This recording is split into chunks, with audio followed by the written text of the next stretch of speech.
ನಟ hat trick hero Shivaraj Kumar ಅವರ ಆರೋಗ್ಯದಲ್ಲಿ ಸಮಸ್ಯೆ ಬಂದಿರೋದು, ಆ ವಿಚಾರವಾಗಿ ಅವರೇ ಖುದ್ದಾಗಿ ಮಾಧ್ಯಮಗಳ ಎದುರು ಹೇಳ್ಕೊಂಡಿದ್ರು. ಸೊ ಈ ರೀತಿಯಾದಂತಹ ಪರಿಸ್ಥಿತಿಯಲ್ಲಿ, ಅಂದರೆ ಈ ರೀತಿಯಾದಂತಹ ಒಂದಷ್ಟು ಆರೋಗ್ಯ ಸಮಸ್ಯೆಯಿಂದ ನಾನು ಬಳಲ್ತಾ ಇದ್ದೀನಿ, ಇದರಿಂದಾಗಿ ನಾನು ಅಮೇರಿಕಕ್ಕೆ ಹೋಗಬೇಕು ಚಿಕಿತ್ಸೆಗೆ ಅಂತ ಒಂದಷ್ಟು ಮಾಹಿತಿಗಳನ್ನು ಈ ಹಿಂದೆ ಶಿವಣ್ಣ ಅವರು ನೀಡಿದರು. ಇದೀಗ ಚಿಕಿತ್ಸೆಗೆ ಹೋಗೋ ಮುನ್ನನೇ ತಿಮ್ಮಪ್ಪನ ದರ್ಶನ ಮಾಡಿ ಅಲ್ಲಿ ತೆಗೆದುಕೊಂಡಿರುವಂತಹ ಫೋಟೋಸ್ಗಳನ್ನು ಇದೀಗ ದಂಪತಿಗಳು ಶೇರ್ ಮಾಡಿಕೊಂಡಿದ್ದಾರೆ. ಹೌದು ಸ್ನೇಹಿತರೆ, sandalwood hat-trick hero Shivaraj Kumar ಅವರು ತಿರುಪತಿ ತಿಮ್ಮಪ್ಪನ ದರ್ಶನ ಪಡೆದಿದ್ದು, ನಟ ಶಿವರಾಜ್ ಕುಮಾರ್ ಹಾಗೂ ಪತ್ನಿ ಗೀತಕ್ಕ ಹಾಗೂ ಫ್ಯಾಮಿಲಿ ಜೊತೆ ತಿರುಪತಿಗೆ ಭೇಟಿ ನೀಡಿದ್ದಾರೆ.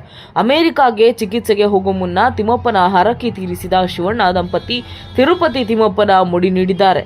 ಇನ್ನು ಅವರ ತಿರುಪತಿ ಭೇಟಿಯ ಫೋಟೋಗಳು ಸದ್ಯ ವೈರಲ್ ಆಗಿದ್ದು, ಆ ಫೋಟೋಗಳನ್ನು ಜನ ನೋಡಿ ಮೆಚ್ಚುಗೆ ವ್ಯಕ್ತಪಡಿಸಿ ನೀವು ಆದಷ್ಟು ಬೇಗ ಹುಷಾರಾಗಿ ಬರ್ತೀರಾ ಅಂತ ಒಂದಷ್ಟು ಪ್ರೋತ್ಸಾಹ, ಒಂದಷ್ಟು ಅವರಿಗೆ ಧೈರ್ಯ ಹೇಳುವಂತಹ ಕೆಲಸ ನೆಟ್ಟಿಗರು ಮಾಡುತ್ತಿದ್ದಾರೆ. ಇನ್ನು ಶಿವಣ್ಣ ಸೇರಿದಂತೆ ಗೀತಾ, ಶಿವರಾಜ್ ಕುಮಾರ್ ಹಾಗೂ ಕುಟುಂಬಸ್ಥರಿಂದ ಮುಡಿ ಸೇವೆ ನಡೆದಿದೆ.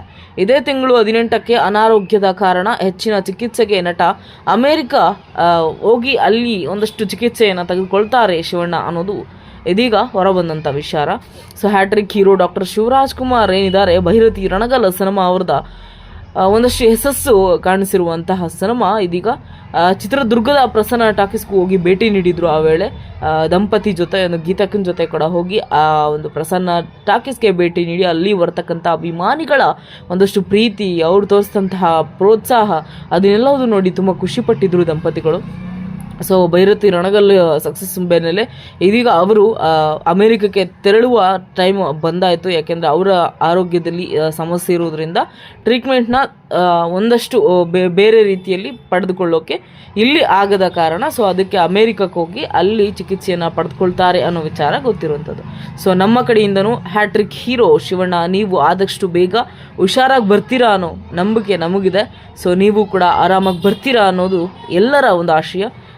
ಇದೇ ರೀತಿ ಒಂದೊಳ್ಳೆ ಕಂಟೆಂಟ್ಗಳಿಗಾಗಿ ನಮ್ಮ ಚಾನಲನ್ನು ಸಬ್ಸ್ಕ್ರೈಬ್ ಮಾಡಿ, ಹೀಗೆ ಪ್ರೋತ್ಸಾಹ ಕೊಡಿ ನನಗೆ. ನಾನು ಇನ್ನಷ್ಟು ಹೊಸ ವಿಚಾರಗಳನ್ನು ಮುಂದೆ ತರೋಕ್ಕೆ ಟ್ರೈ ಮಾಡ್ತೀನಿ.